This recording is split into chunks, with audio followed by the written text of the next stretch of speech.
സംസ്ഥാനത്തൊരു വലിയൊരു നേട്ടമുണ്ടാക്കി. അതിന് കൂട്ടായ്മ പ്രവർത്തനമുണ്ടായി എന്നുള്ളത് സത്യമാണ്. പക്ഷെ അവിടെയൊക്കെ നല്ലതുപോലെ പ്രവർത്തിച്ച, ഇപ്പോൾ ജയിച്ച് അസംബ്ലിയിൽ വന്ന 2 പ്രധാനപ്പെട്ട നേതാക്കന്മാരുള്ളപ്പോൾ അതിലൊരാൾക്കുള്ള ജനകീയത വീണ്ടും വീണ്ടും തെളിയിച്ച് കഴിഞ്ഞതിന് ശേഷം ഇത് ഒരു കെട്ടിയിറക്കുന്നൊരു സംവിധാനത്തിലേക്ക് വരുമ്പോൾ തീർച്ചയായിട്ടും പൊതുജനാഭിപ്രായം പറയും. സാധാരണക്കാർ പറയുന്നത് ഇതാണ്, കോൺഗ്രസ്സിനൊരു ജീവൻ വന്നത് സതീശൻ പ്രതിപക്ഷ നേതാവായതിന് ശേഷമാണെന്നാണ്. അതൊക്കെ എങ്ങനെ കാണാതിരിക്കും? അപ്പോൾ ഇതൊക്കെ ഹൈക്കമാൻഡ് ഇഗ്നോർ ചെയ്തുകൊണ്ട് പവറുള്ളിടത്ത്, ഇവിടെ നേരത്തെ പറഞ്ഞ ഒരാൾ അധികാരമുള്ളിടത്താണ് MLA-മാർ നിൽക്കുന്നതെന്ന് പറഞ്ഞത് 100% ശരിയാണ്. അത് KC വേണുഗോപാലിൻ്റെ കൂടെ നിൽക്കത്തുള്ളൂ.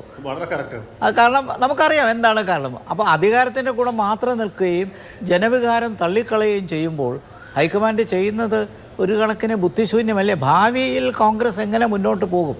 ഇത്തരം നേതാക്കന്മാരെ വെച്ചുകൊണ്ട് പുതിയ ഗ്രൂപ്പ് സമവാക്യങ്ങളൊക്കെ ഉണ്ടാക്കിയാൽ മറുവശത്ത് പ്രതിപക്ഷം താൽക്കാലികമായി തോറ്റെങ്കിലും അവർക്ക് സകുടഞ്ഞെണീറ്റ് വരാൻ വലിയ സമയമൊന്നും വേണ്ട. സംഘടനാപരമായിട്ട് അവരുടെ ശക്തികളൊന്നും അങ്ങനെ പോയിട്ടില്ല. ശ്രീ ഗോപകുമാർ, ഒരു പക്ഷേ നമുക്കറിയില്ല, ഇപ്പം MLA-മാരുടെ തലയെണ്ണിയപ്പോൾ മുൻതൂക്കം അത് സ്വാഭാവികമായും KC വേണുഗോപാലിന് തന്നെയാണ്. അതിൽ സംശയമില്ലാത്ത കാര്യമാണ്. പലരും തുറന്നു പറയാൻ വരെ തയ്യാറാണ്. അത് കഴിഞ്ഞ് ഇനി ഡൽഹിയിലേക്ക് പോയാൽ അത്ഭുതങ്ങൾ നമുക്കറിയില്ല, എന്തെങ്കിലും പ്രതീക്ഷിക്കുന്നുണ്ടോ? ഇപ്പം KC വേണുഗോപാൽ വന്നാൽ ഇപ്പോൾ കാണുന്ന ഈ പ്രകടനങ്ങൾ, ഇപ്പോൾ കാണുന്ന ഈ ജനഹിതം, ജനവികാരം, അതൊക്കെ മെല്ലെ കെട്ടടങ്ങില്ലേ? നോക്കുമ്പോൾ കർണാടക നമ്മുടെ മുന്നിലൊരു ഉദാഹരണമായി നിൽക്കുന്നുണ്ട്. അവിടെ പണിയെടുത്തതും പണം കൊണ്ടുവന്നതും DK ശിവകുമാറായിരുന്നു. പക്ഷെ മുഖ്യമന്ത്രിയായത് അത് സിദ്ധരാമയ്യാണ്. 2.5 വർഷം എന്നൊക്കെ ആദ്യം കേട്ടു. 2.5 വർഷം കഴിഞ്ഞിട്ടും ആരും മാറിയിട്ടില്ല. അപ്പോൾ സ്വാഭാവികമായി ജനങ്ങൾ മറക്കും. അപ്പോൾ ഇത് ഇപ്പോൾ കാണുന്നൊരു വികാര പ്രകടനമായി മാത്രം കണ്ടാൽ മതിയോ? ഒരുപക്ഷെ കെട്ടടങ്ങുമായിരിക്കാം. ഞാൻ ആലോചിക്കുന്ന അതല്ല, എന്തുകൊണ്ടാണ് ഈ തെരഞ്ഞെടുപ്പ് സമയത്ത് മുൻ KPC പ്രസിഡന്റ് സുധാകരൻ ഹൈക്കമാൻഡിനെ ബുദ്ധിമുട്ടിപ്പിച്ചുകൊണ്ട് 4-5 ദിവസം ഡൽഹിയിൽ തങ്ങിയപ്പോൾ അന്ന് ഹൈക്കമാൻഡ് വളരെ വൈകിയാണെങ്കിലും എടുത്തൊരു ഉറച്ച തീരുമാനം, വൈകിയാണ് എടുത്തത്, പാർലമെൻറ്റ് മെമ്പേഴ്സ് ആരും ഇലക്ഷന് നിൽക്കേണ്ട അസംബ്ലിയിലേക്ക്. അങ്ങനെ ഒരു കളിക്കൊരു നിയമമുണ്ടാക്കിയിട്ട് ആ നിയമമല്ലേ ഇപ്പോൾ ഇവിടെ നിഷേധിക്കപ്പെടുന്നത്? ആ ഒരു നിയമം നിലവിൽ നിൽക്കുമ്പോൾ ഒരാൾക്ക് മാത്രം അത് ഇളവ് ചെയ്തു കൊടുക്കുക വിജയം വന്നതിന് ശേഷം, ഇത് രാഷ്ട്രീയപരമായിട്ടൊരു ധാർമ്മിക പ്രശ്നം ഉയർത്തുന്നില്ലേ എന്നുള്ളതാണ്. മാത്രമല്ല, ഇവിടെ താങ്കൾ ചൂണ്ടിക്കാണിച്ച പോലെ ജനവികാരത്തെ മറക്കാൻ പറ്റില്ല.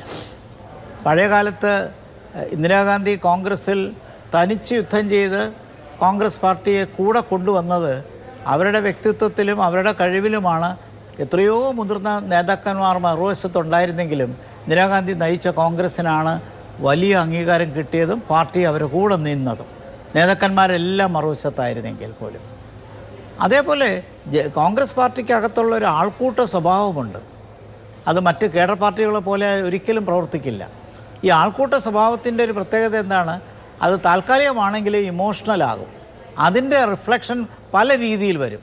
ഇപ്പോൾ ഇവിടെ ചൂണ്ടിക്കാണിച്ച പോലെ തൽക്കാലം കെട്ടടങ്ങുമെങ്കിലും പുത്തരിയിൽ കല്ല് കടിച്ചൊരു പശ്ചാത്തലത്തിൽ പിന്നീട് ഇപ്പോൾ കൊണ്ടുവന്നിരിക്കുന്ന നല്ലൊരു ഇമേജ്, ആ ഒരു പ്രതിച്ഛായ മുന്നോട്ട് കൊണ്ടുപോകാൻ കഴിയുമോ? അതോ പുതിയ ഗ്രൂപ്പ് സമവാക്യങ്ങൾക്ക് ഇത് വഴിതെളിയിക്കുമോ?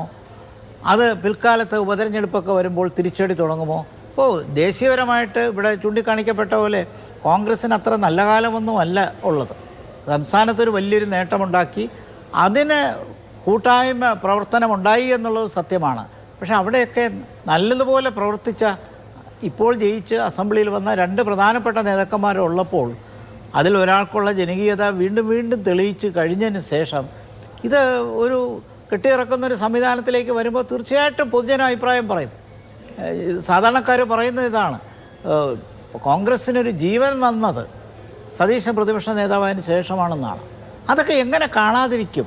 അപ്പോൾ ഇതൊക്കെ ഹൈക്കമാൻഡ് ഇഗ്നോർ ചെയ്തുകൊണ്ട് പവറുള്ളിടത്ത്, ഇവിടെ നേരത്തെ പറഞ്ഞ ഒരാൾ അധികാരമുള്ളിടത്താണ് MLA-മാർ നിൽക്കുന്നതെന്ന് പറഞ്ഞത് 100% ശരിയാണ്. അത് KC വേണുഗോപാലിൻ്റെ കൂടെ നിൽക്കത്തുള്ളൂ. അത് കാരണം നമുക്കറിയാം എന്താണ് കാരണം. അപ്പോൾ അധികാരത്തിൻ്റെ കൂടെ മാത്രം നിൽക്കുകയും ജനവികാരം തള്ളിക്കളയുകയും ചെയ്യുമ്പോൾ ഹൈക്കമാൻഡ് ചെയ്യുന്നത് ഒരു കണക്കിന് ബുദ്ധിശൂന്യമല്ലേ? ഭാവിയിൽ കോൺഗ്രസ് എങ്ങനെ മുന്നോട്ട് പോകും? ഇത്തരം നേതാക്കന്മാരെ വെച്ചുകൊണ്ട് പുതിയ ഗ്രൂപ്പ് സമവാക്യങ്ങളൊക്കെ ഉണ്ടാക്കിയാൽ മറുവശത്ത് പ്രതിപക്ഷം താൽക്കാലികമായി തോറ്റെങ്കിലും അവർക്ക് സകുടഞ്ഞെണീറ്റ് വരാൻ വലിയ സമയമൊന്നും വേണ്ട. സംഘടനാപരമായിട്ട് അവരുടെ ശക്തികളൊന്നും അങ്ങനെ പോയിട്ടില്ല. അപ്പോൾ ശരിക്കും പറഞ്ഞാൽ ഇതുവരെ നമ്മൾ പരീക്ഷിക്കാത്ത ഒരാൾ, പ്രത്യേകിച്ച് സാമ്പത്തിക കാര്യങ്ങൾക്ക് വൈദഗ്ധ്യമുണ്ട്, ഇടതുപക്ഷം കൊണ്ടുവന്ന എല്ലാ ചോദ്യങ്ങളെയും മുനയൊടിച്ച് കഴിയുന്ന രീതിയിൽ പുതിയ ആശയങ്ങൾ കൊണ്ടുവന്ന് ഒരു ഫ്യൂച്ചറിസ്റ്റിക് ആയിട്ട്, ഒരു ആസ്പിറേഷണലായിട്ട് ഭാവി എന്താണ് മുന്നോട്ട് കൊണ്ടുപോകുമ്പോൾ, അപ്പോൾ പരീക്ഷിക്കാത്ത ഒരാളെ പരീക്ഷിക്കുകയല്ലേ വേണ്ടത്. അതിൽ പ്രത്യേകിച്ച് 5 കൊല്ലം വെള്ളം കോരി ഇട്ടിട്ട് ഇതെല്ലാം കഴിഞ്ഞപ്പോഴത്തേക്കും വനവാസത്തിന് പൊയ്ക്കോളണം എന്നുള്ള മട്ടിൽ നിൽക്കുകയാണോ? ഇതൊരു രാഷ്ട്രീയ ധർമ്മത്തിൻ്റെയും കൂടെ ഒരു മൊറാലിറ്റിയും കൂടെ ഒരു പ്രശ്നമില്ലേ എന്നും കൂടി നമുക്ക് ഈ അവസരത്തിൽ ചോദിക്കേണ്ടി വരും.